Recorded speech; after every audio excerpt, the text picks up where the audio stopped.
Hello అందరికీ. అందరూ ఎలా ఉన్నారు? సక్సెస్‌ఫుల్‌గా 9 రోజులు నవరాత్రులు కంప్లీట్ అయ్యాయండి. కానీ 9వ రోజు అమ్మో! అమ్మవారు ఇంత పరీక్షిస్తుందని నేను అస్సలు అనుకోలేదు. నన్ను దీపం గూడా పెట్టనివ్వలేదు 9వ రోజు అమ్మవారంటే. మీరు నమ్ముతారా? 9 రోజులు ఎంత నియమ నిష్టలతో ఉన్నానంటే 9 రోజులు ఉపవాసం ఉన్నానండి. పొద్దున్నుంచి రాత్రి దాకా ఒక్క అన్నం మెతుకు కానీ ఏమీ తీసుకోలేదు. కానీ పండు మాత్రం తీసుకున్నాను. అది కూడా తినబుద్ధి అయ్యేది కాదు. అసలు ఒక్కరోజే ఉపవాసం ఉండలేని నేను 9 రోజులు ఎలా ఉన్నానో కూడా నాకు అస్సలు అర్థం కావట్లేదండి. కానీ 9వ రోజు అంటే ఆఖరి రోజు అమ్మవారు ఎంత పరీక్షించిందంటే, నేను ఉదయం ఇంకా రాత్రి ఖచ్చితంగా దీపం పెట్టేదాన్ని అమ్మవారి ముందు. అంటే ఆల్రెడీ అఖండ దీపం వెలుగుతున్న నిత్య పూజలో కూడా మనం దీపం వెలిగిస్తాం కదా! నిన్న అది కూడా చేయలేదండి. నిన్న పొద్దున్నుంచి ఫుల్లు మోషన్స్, కడుపులో నొప్పి, చాలా పెయిన్‌గా ఉందన్నమాట.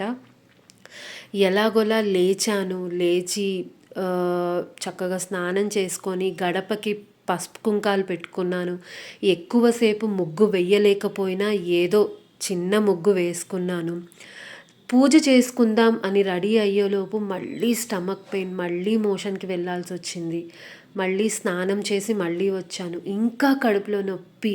నా వల్ల అస్సలు కాలేదు. ఒక్కటే అనుకున్న, అమ్మా నేను నీకే వదిలేస్తున్నాను. ఇప్పుడైతే నేను నీకు పూజ చెయ్యలేకపోతున్నా, నన్ను క్షమించు. ఆల్రెడీ నీ దగ్గర అఖండ దీపం వెలుగుతుంది కాబట్టి ఆ ఒక్క చిన్న మనశ్శాంతితో నేను వెళ్ళి పడుకుంటున్నా. నా వల్ల అస్సలు కావట్లేదు. కానీ రాత్రికి మాత్రం తగ్గిపోయేలాగా చూడు. నీకు పూజ చేసుకునేలాగా చూడమ్మా. ఇన్ని రోజులు చేసుకున్న ఈ 8 రోజుల పూజ నాకు నిమగ్నమైపోతుంది. 9వ రోజు ఖచ్చితంగా చేసుకొని అమ్మా అనుకొని అలా 2 టాబ్లెట్స్ వేసుకొని పడుకున్నానండి. అసలు ఎలా తగ్గిపోయిందో ఏమో తెలీదు. 1 గంట 2 గంటల కల్లా తగ్గిపోయింది. మధ్యాహ్నానికి కొంచెం సెట్ అయిపోయింది. ఒక పండు తిన్నాను. పండు తిన్న తర్వాత ఇంకా రాత్రికి ఇంకా చక్కగా తగ్గిపోయింది. మళ్ళీ చక్కగా నీట్‌గా అయిపోయి స్నానం చేసి మళ్ళీ అమ్మవారిని మొత్తం అలంకరించుకొని దీపాలు పెట్టాను. కానీ ఇక్కడ చాలా పెద్ద ట్విస్ట్ అండి. నాకు అమ్మవారు ఇన్ని నిదర్శనాలు అంటే నా దగ్గర అమ్మ తిష్ట వేసుకొని కూర్చుందో నేను మీకు క్లిప్స్ కూడా చూపిస్తాను. అమ్మవారు మా ఇంట్లో ఉందా లేదా అని చెప్పేసి. నేను అనుకున్నాను, అమ్మ వాళ్ళకి కనిపిస్తున్నావు, వీళ్ళకి కనిపిస్తున్నావు, నాకు ఇంతవరకు కనిపించలేదని చాలా బాధపడ్డానండి. కానీ సక్సెస్ఫుల్గా అమ్మవారైతే నాకు కనిపించింది. అమ్మవారికి చక్కగా చీర పెట్టుకున్నాను, పసుపు కుంకాలు పెట్టాను. కానీ నాకు ఇంటికి ఎవరు రాలేదండి. రాలేదని బాధపడుతున్న టైంలో ఒక పెద్ద అమ్మవారు నన్ను ముత్తైదువుగా పిలిచి బొట్టు పెట్టి పండ్లు ఇచ్చారండి.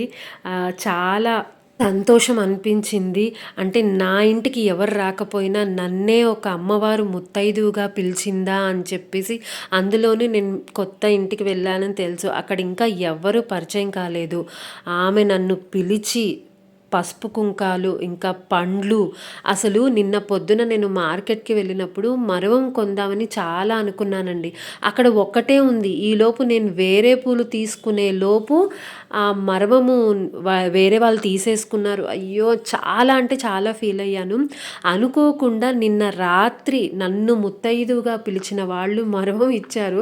అసలు నేనైతే చాలా షాక్ అయిపోయాను. ఆమె ఇవ్వగానే నాకు ఇట్లా ఒళ్ళు ఇంత జలదరిచ్చేసిందనమాట. అంటే నేను అనుకున్నాను పెట్టలేకపోయాను అమ్మవారికి అని. ఆ అమ్మవారే నువ్వు నాకు పెట్టు అన్నట్టుగా ఇచ్చిందా అని అనిపించిందండి. వెంటనే అది తీసుకొచ్చి అమ్మవారికి పెట్టేశాను. అది ఫోటో కూడా నేను లాస్ట్లో యాడ్ చేస్తాను. ఎందుకంటే అంతకు ముందే నేను వీడియో తీసేశాను. మళ్ళీ మర్మం ఇచ్చిన తర్వాత ఒక ఫోటో కూడా తీశాను. అమ్మకి పెట్టిన తర్వాత చాలా సంతోషం అనిపించిందండి. సక్సెస్ఫుల్గా 9 రోజులు కంప్లీట్ అయిందండి. అమ్మతో నేను ఒకటే అనుకున్నా, వచ్చే సంవత్సరం కూడా ఇంకా మంచిగా జరుపుకునేలాగా చూడమ్మా. నన్ను ఇంకా మాకు మా ఇంటిల్లపాదికి చాలా సుఖ సంతోషాలు ఇవ్వమ్మా. అందరూ బాగుండాలి, అందరిలో నేను ఉండాలి అనుకున్నా అండి. అంతే అండి. ఏమైనా డౌట్స్ ఉంటే కామెంట్ చేయండి.